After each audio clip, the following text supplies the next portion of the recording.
जश्न ईद मिलादुन्नबी सल्लल्लाहु ताला अलैहि वसल्लम के हवाले से पाकिस्तान तहरीक लब्बैक की जानिब से एक शानदार रैली का इनेकाद किया गया, जो कि मियाँ मीर दरबार से शुरू होकर मुख्तलिफ रास्तों से होती हुई यतीम खाना चौक से उसके बाद मरकज़ी दफ्तर पर जाकर इख्तिताम पसीर होगी।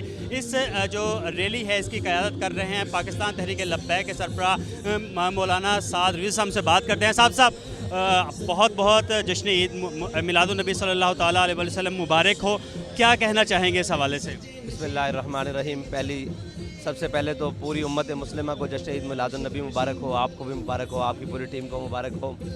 ये आज का दिन खुशी का दिन है और हम बहैसियत उम्मती सबसे ज़्यादा खुशकिस्मत हैं कि हमारे आका मौला सल्लल्लाहु ताला अलैहि वसल्लम की उम्मत का शर्फ हासिल करने के लिए तो अम्बिया ने भी ख्वाहिश का इज़हार किया। अल्लाह ताला ने हमें ये एज़ाज़ बख्श दिया कि अल्लाह ताला ने हमें हुज़ूर का उम्मती बना दिया सल्लल्लाहु ताला अलैहि वसल्लम। और आज शर्क़ से ग़र्ब तक, जनूब से शमाल तक, अर्श से फ़र्श तक हर चीज़ खुश है कि इस दिन हुज़ूर आ गए। और अल्लामा इकबाल ने कहा कि काहिनो पापा व सुल्तानो अमीर बाहर यक नखचेर सद नखचेर गिर। कहता है हुज़ूर की आमद से पहले अंधेरा ही अंधेरा था, एक इंसान शिकार था, हज़ारों इसके शिकारी थे। कहता है तामीन हक बहक दारा सपुर। कहता है इतनी देर में हुजूर तशरीफ़ ले आए, फिर कायनात का हर ज़र्रा चमक उठा, हर ज़र्रा चमक उठा और हर चीज़ बोल उठी। और जानवर भी खुश हुए कि आज वो नबी तशरीफ़ लाए हैं, वो हुजूर तशरीफ़ लाए हैं, वो अल्लाह के हबीब तशरीफ़ लाए हैं, जिन्होंने जानवरों के हुकूक भी बता के जाना है, इंसान तो कुजा। और अल्लाह ताला कुरान में वमा अरसलनाका इल्ला रहमतल लिल आलमीन, अल्लाह ताला ने हुजूर को रहमत बनाकर भेजा। हुजूर का हर अदा रहमत, उठना बैठना रहमत, दुनिया में आना रहमत, दुनिया में निज़ाम चलाना रहमत, अपने सहाबा से प्यार करना रहमत, बूढ़ी माई का जनाब हाथ पकड़ के हुजूर के साथ घंटों बातें करना ये भी रहमत, हुजूर का तलवार उठाकर बदर जाना ये भी रहमत, हुजूर का निज़ाम कायम करना ये भी रहमत, हुजूर का किसी को अदल देना ये भी रहमत, हुजूर का किसी को जनाब शफ़क़त देना ये भी रहमत, हुजूर का किसी पर जलाल करना ये भी रहमत। हुजूर रहमत सरापा रहमत बनकर आ गया आज। बिल्कुल बेशक नबी करीम सल्लल्लाहु ताला अलैहि वसल्लम तमाम उम्मत मुस्लिमा के लिए रहमत बनकर तशरीफ़ लाए थे। उनकी तालीमात जो थी उन पर अमल दरामद किस तरह से किया जा रहा है पाकिस्तान के अंदर? पाकिस्तान के अंदर तो तालीमात, और खिरत ने कह भी दिया ला इलाहा तो क्या हासिल, दिलो निगाह मुसलमान नहीं तो कुछ भी नहीं। हमने जनाब माना ही नहीं, हमने ना इस्लाम को माना है, ना हुजूर को माना है, ना हमने किसी चीज़ को माना। हम ज़ुबान के मुसलमान हैं और अमल के नहीं हैं। अमल की बात यह है कि ऊपर से लेकर नीचे बात करें। बहैसियत रियासत के तो 76 साल हो गए, 76 नहीं तो तकरीबन 50 साल से तो ऊपर हो गए हैं इस मुल्क में रियासत सूद का निज़ाम चला रही है।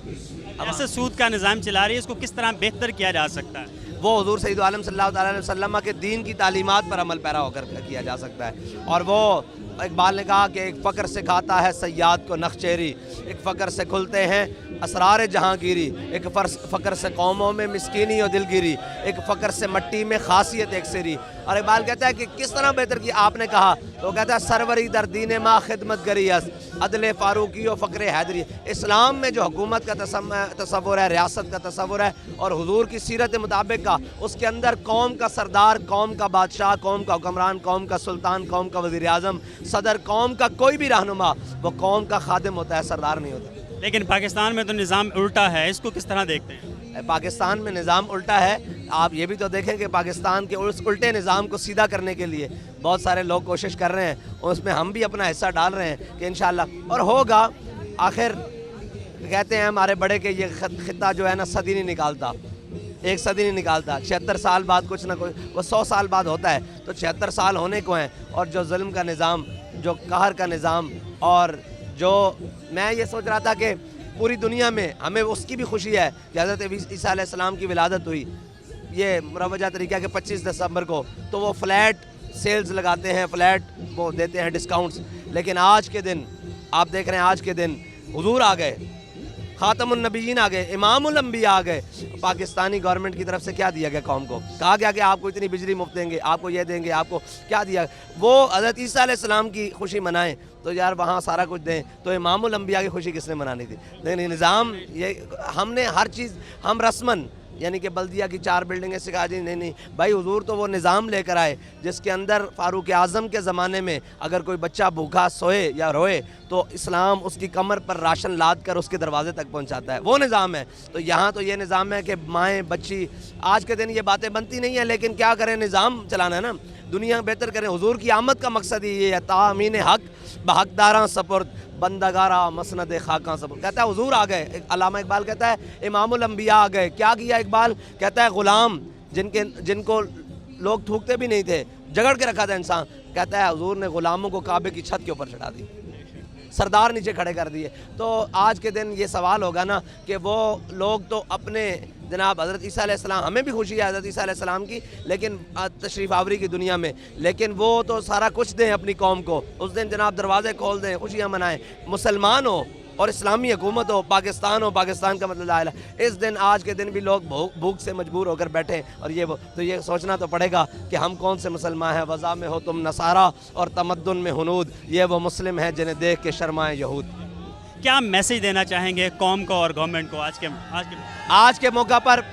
ہر وہ کیا کہتے ہیں، نفرت کو بالائے طاق رکھ کر ایک میسج دینا چاہتا ہوں، وہ سب کے لیے ہے کہ میرے ہاتھ میں تھا جب تک میرے مصطفیٰ کا دامن، میرے پاؤں چومتی تھی یہی گردش زمانہ۔ آؤ دامن مصطفیٰ سے وابستہ ہو جاؤ، ساری چیزیں بعد میں ہیں، حضور کا حق پہلے ہے، اسلام کا حق پہلے ہے، حضور کے دین کا حق پہلے ہے، سب کی محبت بعد میں ہے۔ لا یؤمن احدکم حتی اکون احب الیہ من والدی وولدی والناس اجمعین۔ کوئی اس وقت تک مومن نہیں ہو سکتا جب تک امام الانبیاء اس کو اپنی جان، اپنے ماں باپ، اپنے مال، ہر چیز سے زیادہ پیارے نہ ہو۔ تو ہمیں تو عہدے پیارے ہیں، ہمیں تو کرپشن پیاری ہے، ہمیں تو جناب اپنی عزتیں پیاری۔ آؤ سب کچھ لٹا کر حضور کی بارگاہ میں آ جائیں۔ اگر آ جائیں گے تو پھر عمر ابن خطاب ہی تھے نا، فاروق اعظم بن گئے، خالی جناب عبداللہ تھے، عتیق تھے، لیکن صدیق اکبر بن گئے، عثمان تھے، غنی بن گئے، علی تھے، حیدر کرار بن گئے۔ اس بارگاہ میں آ جاؤ، ہر چیز مل جائے گی، اور انشاءاللہ یہ سارے مسائل حل ہو سکتے ہیں، کیونکہ اللہ تعالیٰ نے کائنات حضور کے لیے بنائی۔ تو جس کے لیے جو چیز بنائی جائے اس کا حقدار سب سے زیادہ وہ ہوتا ہے، ان کا نام لیا جائے، پھر ہر چیز چمک اٹھے۔ Thank you. جی بالکل، یہ تھے اسعد حسین رضوی۔ ان کا کہنا ہے کہ نبی کریم صلی اللہ تعالیٰ علیہ وسلم کا حق سب سے پہلے ہے، اور آج کے اس ببرکت موقع پر میں یہی پیغام دینا چاہوں گا کہ دامن مصطفیٰ صلی اللہ تعالیٰ علیہ وسلم تھام لیں تو تمام مسائل جو ہیں وہ حل ہو سکتے ہیں۔